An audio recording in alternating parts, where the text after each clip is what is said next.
ပါခင်ဗျကျွန်တော်ဒီနေ့သင်ကြားပေးမယ်သင်ခန်းစာတော့ဗောနော်အခုမှစပြီးတော့ဒီအိတ်ဆဲကိုစတင်ပြီးတော့လေ့လာမယ်ညီငယ်ညီမငယ်တွေအတွက်ဗောနော်ကျွန်တော်ဒီသင်ခန်းစာလေးကိုသင်ကြားပေးတာဖြစ်ပါတယ်အဲ့တော့ဒီနေ့ကျွန်တော်စပြီးတော့ပြောပြပေးမယ်သင်ခန်းစာလေးကတော့ဒီအိတ်ဆဲကိုကျွန်တော်တို့စပြီးတော့သုံးတဲ့အခါမှာဒီအိတ်ဆဲ screen ကြီးပေါ့နော်ဒီအိတ်ဆဲမှာစပြီးတော့ကျွန်တော်တို့ဖွင့်လိုက်တဲ့အခါမှာဒီပေါ်လာတဲ့ access screen ကိုဘယ်လိုမျိုးနားလည်ရမလဲဆိုတော့ကျွန်တော်အနေနဲ့အရင်ဆုံးပြောပြချင်ပါတယ် lesson number 1 ဒီ understand the access screen ပေါ့နော်ဆိုတော့ကျွန်တော်တို့ရဲ့ဒီ computer မှာရှိတဲ့ဒီ access ကိုကျွန်တော်စပြီးတော့ဖွင့်လိုက်တဲ့အခါမှာအခုလိုမျိုး screen တစ်ခုကျွန်တော်တို့ပေါ်လာတာကိုတွေ့ရလိမ့်မယ်အဲ့ဒါကိုကျွန်တော်တို့အရင်ဆုံးနားလည်ရမယ်ဒီအချက်တွေကိုကျွန်တော်ပြောပြပေးတော့ပါမယ်အဲ့တော့အရင်ဆုံးကျွန်တော်တို့ဒီထိတ်ဆုံးပါပေါ့လေနော်ဒီ book 1 Acer ဆိုပြီးပေါ်နေတဲ့နေရာကတော့ကျွန်တော်တို့ title bar ဖြစ်ပါတယ်အဲ့တော့ title bar ဆိုတာကကျွန်တော်တို့ Acer မှာကျွန်တော်တို့ ਨੇ သက်ဆိုင်တဲ့ Acer ကိုကျွန်တော်နာမည်ပေးတဲ့ပုံစံလေးပေါ့နော်တရားတော့တူမှာမဟုတ်ဘူး Acer ကိုစပြီးတော့ဖွင့်လိုက်တဲ့အခါမှာတော့ book 1ဆိုပြီးတော့ပေါ်နေလိမ့်မယ်ဒါကိုကျွန်တော်တို့သူနဲ့သက်ဆိုင်တဲ့နာမည်တွေ title ပြောင်းလို့ရတယ်ပေါ့နော်ဒီပြောင်းတဲ့ဟာတော့ကျွန်တော်နောက်ဆက်ရှင်းပြသွားမယ်အခုလောလောဆယ်တော့သူတို့ရဲ့အခေါ်အဝေါ်တွေကျွန်တော်အရင်ဆုံးပြောပြပေးတော့ပါမယ်အဲ့တော့ဆိုတော့ဒါကိုတော့ကျွန်တော်တို့ title bar လို့ကျွန်တော်တို့ခေါ်ပါတယ်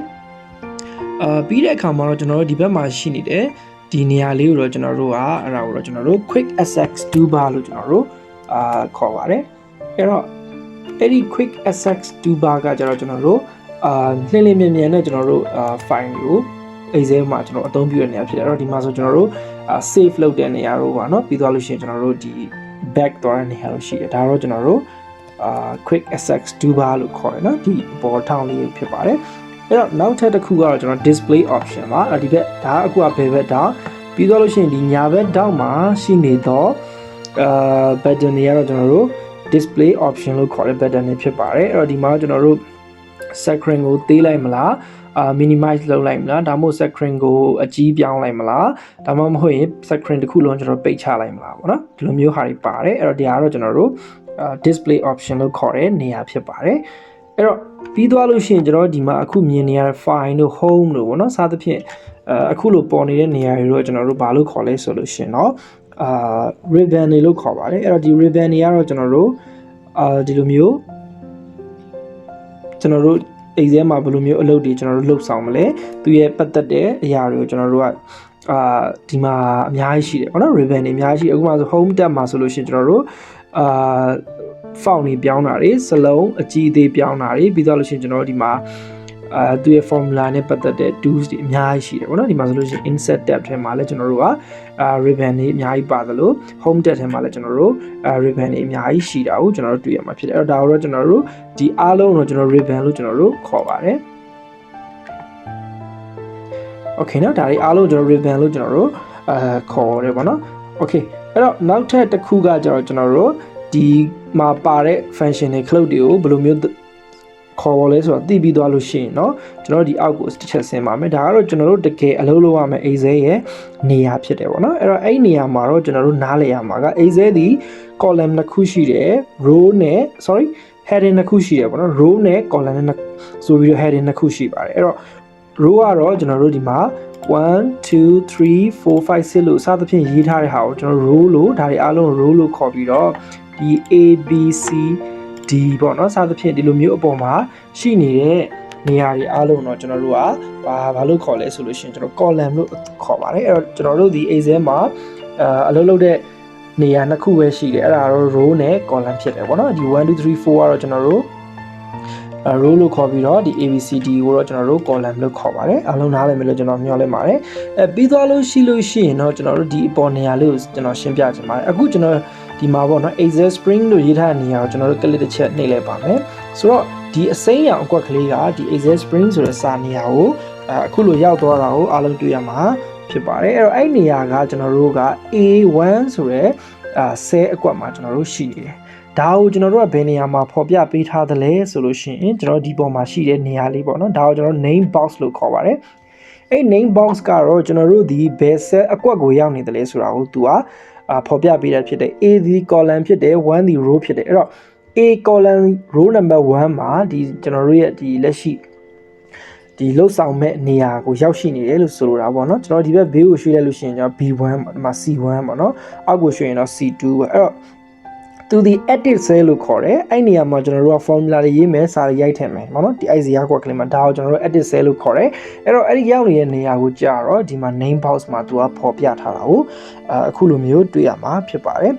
နောက်တစ်ခုကတော့ဒီ bar နဲ့အရှည်ကြီးဖြစ်ပါတယ်အဲ့တော့ဒီ bar နဲ့အရှည်ကြီးကကြောင့်ကျွန်တော်တို့ formula bar လို့ကျွန်တော်တို့ခေါ်တယ် formula bar ကတော့ကျွန်တော်တို့ဒီအခုလက်ရှိရောက်နေတော့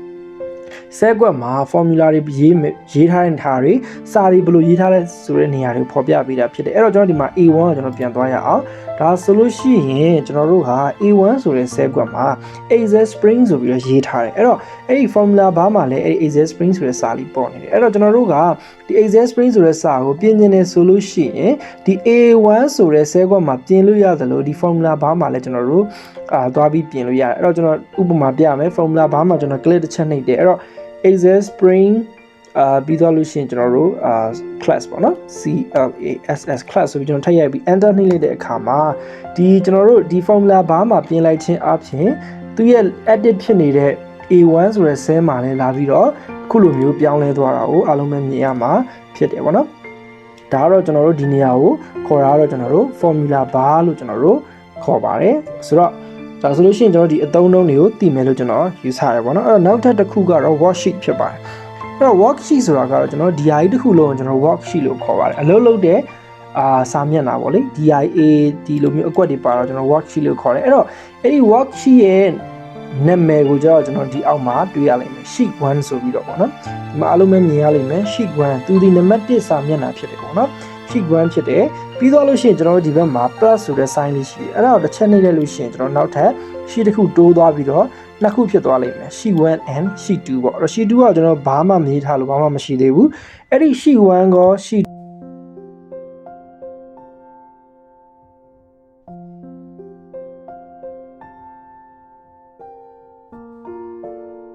2ရောနှစ်ခုလုံးနောက်ထပ်ပြီးတော့တိုးရလို့လည်းရတယ်ပေါ့လေအဲ့ဒီအားလုံးပေါင်းပြီးတော့ကျွန်တော်တို့ခေါ်တာကတော့ workbook လို့ခေါ်တယ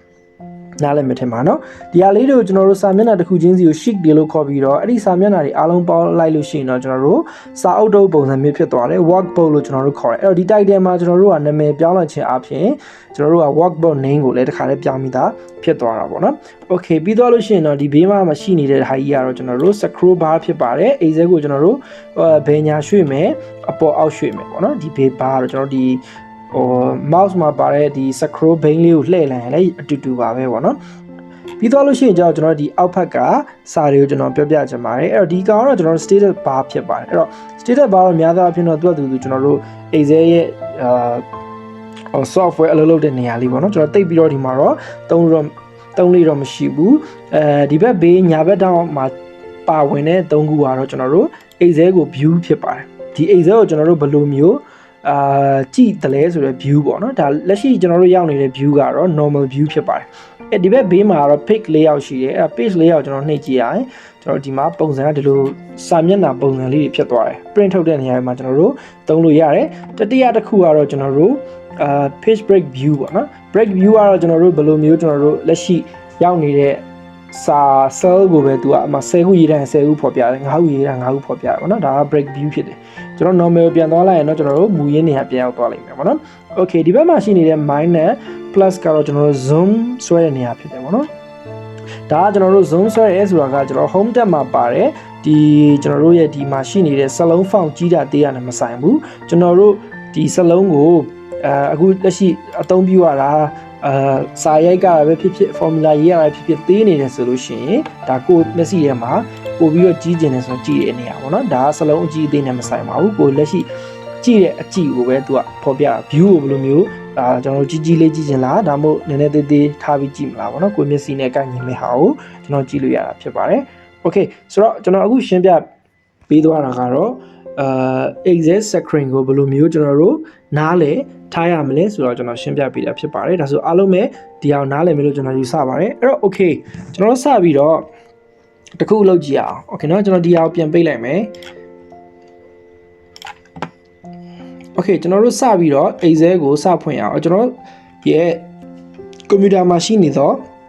Excel software ကိုကျွန်တော်စပြီးတော့ double click နှိပ်ပြီးတော့ဖွင့်လိုက်လို့ရှိရင်အရင်ဆုံး တက်လာမှာဒီလိုပုံစံဖြစ်တယ်ပေါ့နော်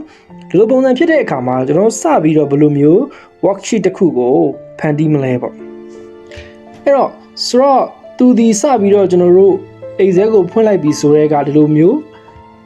တက်လာမယ်ပြီးတော့လို့ရှိရင်ဒီမှာ blank workbook ဆိုတဲ့နေရာရှိတယ်ဟုတ်ပြီနော်အဲ့ဒါပဲကျွန်တော်စပြီးပြောသွားမယ်အဲ့တော့ဒီ blank workbook ဆိုတဲ့ဟာကိုကျွန်တော် double click နှိပ်လိုက်မယ်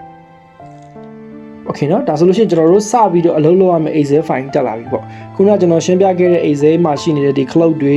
ဘာတွေကတော့အလုံးပုံစံတွေရောနားလည်သွားပြီပေါ့နော် Okay ဒါကတော့ကျွန်တော်တို့စပြီးတော့ Excel တစ်ခုကိုစပြီးတော့အလုပ်လုပ်တဲ့နေရာရောက်သွားပြီပြီးသွားပြီဆိုလို့ရှိရင်ကျွန်တော်တို့က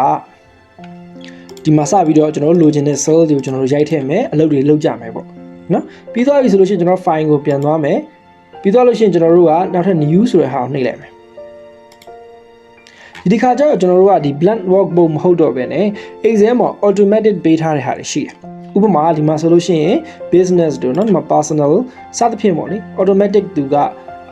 Excel နောက်ပိုင်းထွက်တဲ့ version အမြင့်တွေမှာပါတဲ့ဟာပေါ့2013 2016 2019အဲ့တော့ကိုကတကယ်လို့များကျွန်တော်တစ်ခုရွေးကြည့်အောင်နော်ဆိုတော့ကျွန်တော်လိုချင်တာဒီနောက်ဒီမှာ expense တွေကျွန်တော်တွက်ချက်မယ်ဆိုလို့ရှိရင်ဒီမှာ personal expense calculator ဆိုတာရှိတယ်အဲ့ဒါကိုကျွန်တော် double click တစ်ချက်နှိပ်မယ်ဆိုလို့ရှိရင်ဒီမှာ create ဆိုတာပေါ်လာတယ်အဲ့ create ကိုကျွန်တော်နှိပ်လိုက်ခြင်းအပြင်ပုံစံအရင်ဆုံးတိဆောက်ထားတဲ့ Excel တစ်ခုကျွန်တော်တို့စီမှာကြာလာလိမ့်မယ်အဲ့တော့ကျွန်တော်တို့ကဒီပုံစံကိုပဲreference ယူပြီးတော့ကျွန်တော်တို့လိုချင်တဲ့ data တွေကိုဒီမှာထည့်သွားရုံပဲပေါ့ Okay နော်ဒါကတော့ကျွန်တော်တို့ Excel ကိုဖန်တီးတဲ့နည်းလမ်းနှစ်လမ်းပေါ့ကျွန်တော်ပြန်ပြောပြမယ်အရင်ဆုံးကျွန်တော်တို့ကဘာမှကျွန်တော်တို့မလုပ်ထားသေးဘူးဘာမှလည်းကျွန်တော်တို့လောလောဆယ်စိတ်ကူးထဲမှာမရှိသေးဘူးလောလောဆယ်ကျွန်တော် data တွေပဲ entry လုပ်အောင်မယ်ဆိုရင်တော့ဖြင့်ကျွန်တော်တို့ဒီဘာကိုပဲရွေးရမလဲဆိုရင် blank workbook ကိုပဲကျွန်တော်ရွေးမယ် Okay နော် blank workbook ကိုရွေးပြီးရတယ်ကျွန်တော်တို့စသဖြင့်တစ်ခုပြီးတစ်ခုကျွန်တော်စပြီးတော့ဒီမှာ data တွေသွင်းမယ်လုပ်ဆက်ရှိရလုပ်မယ်ပြီးတော့လို့ရှိရင်ကျွန်တော်တို့ save လုပ်မယ်ပေါ့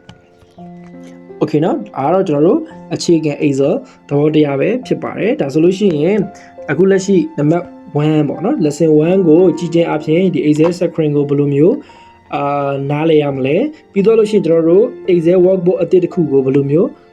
ဖန်တီးရမလဲဆိုတာအားလုံးပဲနားလည်မယ်လို့ကျွန်တော်ယူဆပါတယ်ခင်ဗျာနောက်ထပ်သင်ခန်းစာတွေကိုဆက်လက်ပြီးတော့လေ့လာပါအောင်လို့ကျွန်တော်ပြောချင်ပါတယ်အားလုံးကိုကျေးဇူးများကြီးတင်ပါတယ်ခင်ဗျာ